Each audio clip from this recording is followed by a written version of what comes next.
In this video, I'm going to be super honest about my golf game. Tell you about what I do well, but most importantly, what I don't do well and what I need to improve on. Now, many of you watch my videos, you'll know I'm a golf professional, I'm a PJ golf pro. I normally shoot somewhere in the 70s. If I get close to level par, I'm delighted. If I shoot under par, I'm over the moon. But somewhere in the 70s, I'm more than comfortable shooting. I don't particularly play in competitions anymore. I don't really find that to be that appealing, but I love making videos. But generally, I love getting better as well. But I still care about my golf. So I want to talk today and be very honest, put all the cards on the table and tell you a rundown of what I do think I do well in my golf game and what I don't do so good. So I'm going to kind of tie this in with a little bit of an updated what's in the bag video as well. Start off with driver. So my driving, I'll give a bit of a brief history first. I've always felt like I'm a good driver of the golf ball. I've got decent club head speed. I can strike it well. I draw it a little bit too much at certain times, but I find myself hitting driver, I don't fear whatsoever. I never really have done, if I'm dead honest. This is a new addition to the bag as well this year. I've put the Cobra King Speed Zone Extreme driver in my bag, which has given me even more confidence. I'm finding I'm hitting it straighter. So for me, driving, if I was to rate it out of 10, let's say that I might do that all the way through the set, I would say I'm around about an 8 out of 10 with driver. Good club head speed, decent ball speed. I carry it about 280 yards and my misses aren't that bad, touch wood. So that's the driver out the way. I feel like that's one of my strengths in my game. Next club, 3 wood, Fairway Wood. Now you might, again, as this is a bit of an updated what's in the bag, Cobra King F7. Old Bluey for everybody watching from many years ago. This has been in the bag for a while. I'm going to be dead honest with you. I don't hit Fairway Wood that often. Like, it is one of the least used clubs in my bag, and that's why maybe it's the club that's not changed so much. I just don't find myself using it. The only time I'll use it if I'm about 260, 70 yards away into a par 5. That's probably the only time I use it. I don't massively use it off the tee because I find that I'm more accurate with my 2-iron. When I hit Fairway Woods well, I mean, nothing beats it. I absolutely stripe it. I love the flight that I get from it. However, I'm partial to the odd top.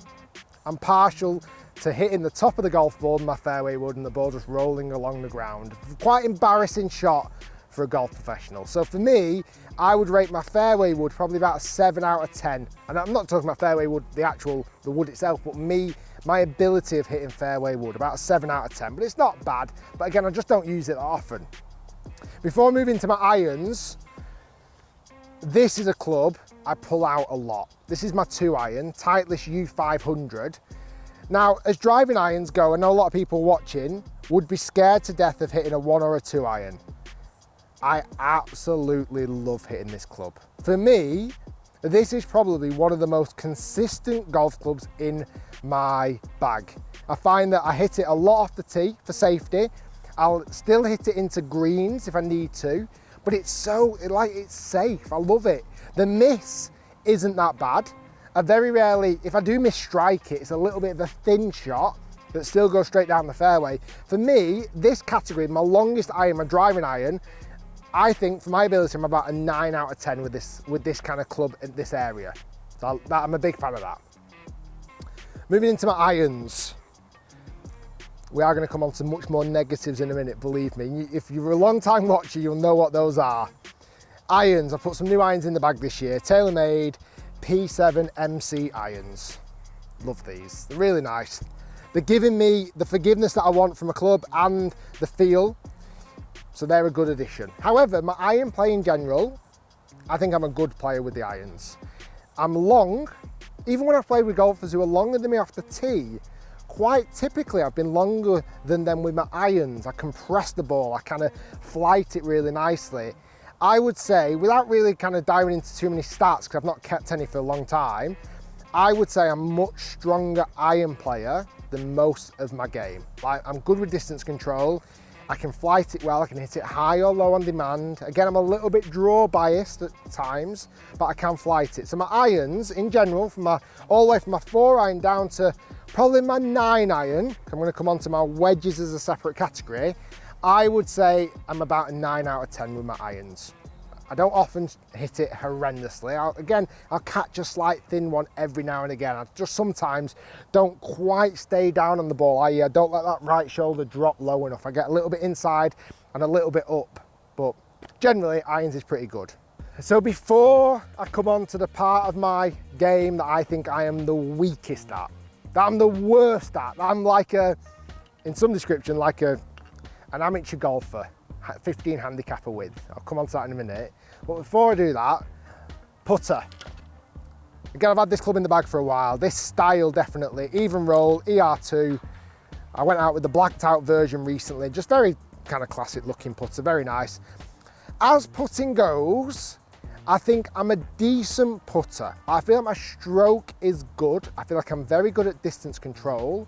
What I'm not great at, and again, it's probably lack of practice or playing in tournament play, certainly when I'm filming or I'm just playing casually, I don't take enough time to really read the putt. A couple of years ago, I did aim point, which is the crazy reading where you like use your fingers and your feet and everything else.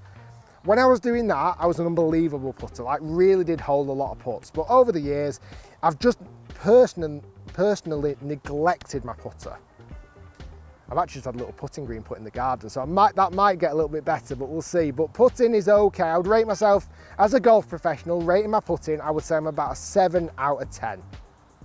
More to improve on. And then we come down to, let's say, my problematic area in my golf game. As I mentioned at the start of this video, I'm going to be super honest with you. And I feel like I have been so far. I've not massively bigged anything up. I'm okay at a lot of areas. But my wedge play, in particular, is dire.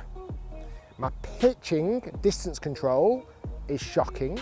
I'll often hit it way too long when I don't need to. I'll sometimes miss strike a shot. I'll sometimes not catch it well. I'll often try and play the hero shot as opposed to trying to play a safe shot. I don't particularly flight my wedges that well. It's not where it needs to be. I'm loose with it, let's say. I need definite work on that. For me, personally, and hopefully you guys can take a bit away from this, I personally need to work on my distance control. I need to work out how far I hit each of my wedges with each swing. And I've said this on videos in the past. I've done videos, coaching videos, on how you guys can hit your wedges better. Yeah, I don't take my own advice sometimes. So I need to do that. I need to take my own advice a little bit more. So wedge play, shots into the green from 100 yards is poor. And then the final bit of my wedge play is chipping around the greens. Again, you might have seen, I've said this on video, I've not been shy about this on videos. It's where I'm the least confident with at the moment. I can play some beautiful chips. Like I can play some really delicate, lovely little chips. But overall, when I'm stood over the golf ball with a chip, I don't know where the ball's gonna go. Let me get down to the chipping green and just talk about that a little bit more. So before we get down to that green, I forgot to mention it as well, the wedges I'm currently using, I've got 3 of these, the MG2, TaylorMade MG2s, 52, 56, 60. I do like the wedges, it's not really the wedges' fault. I think it's a little bit more about my technique. Let me show you. Right, so I've just come down to the front of the green here. This is the 10th hole at the Marriott Worsley Park. I'm gonna drop a few balls down. I'm gonna do a live, me live chipping. This for me is a shot that I'm either going to blade it, fat it, chip it in. They're my 3 options. We'll see what happens. I just feel like off on a tight lie, I'm going to use my 50-60 degree. I would personally, and this isn't the worst thing, I've got around situations like this by putting it or hitting a chip and run or just doing something that's much safer. And again, there's nothing wrong with that whatsoever. But for me, I just want to have that ability to have the confidence to slide a wedge underneath this and chip it close. For me, this is the weakest part of my game. I think there's technical issues, from my own technical issues. I feel like I get too much wrist hinge in the backswing and then struggle to release that wrist hinge coming through. I feel like I need to keep much more straight armed and club and turn the body better. But sometimes it's all well and good as a golfer. Sometimes I've got these ideas in my head, but trying to turn them into an actual shot can be quite challenging. I might have to look into a short game lesson from somebody. So for me, this type of shot, again, live on video like this, isn't my favorite in the world.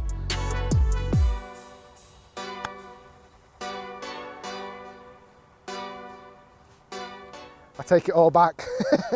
I suppose I'm really trying to concentrate on this right now.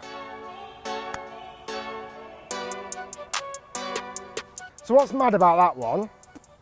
I'm somewhat happy with the shot, and that's wrong. I'm happy with the strike, but come and look at this. This is where, as a golf professional from that range, look how far it's ran past. That's ran past about 6 or 7 feet. First one was a, easy, that's a little chip tap in for par, but that is no guarantee for par. So it's, even though, and this is where my own maybe expectation levels have changed, I'm just happy that it was a well-struck golf shot. It wasn't 2 foot in front of me or thin through the back. But in reality, that's not great. That's a weak shot.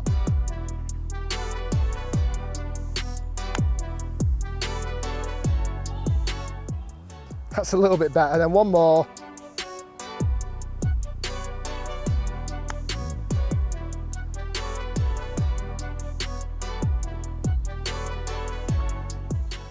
But in all seriousness, that was pretty class.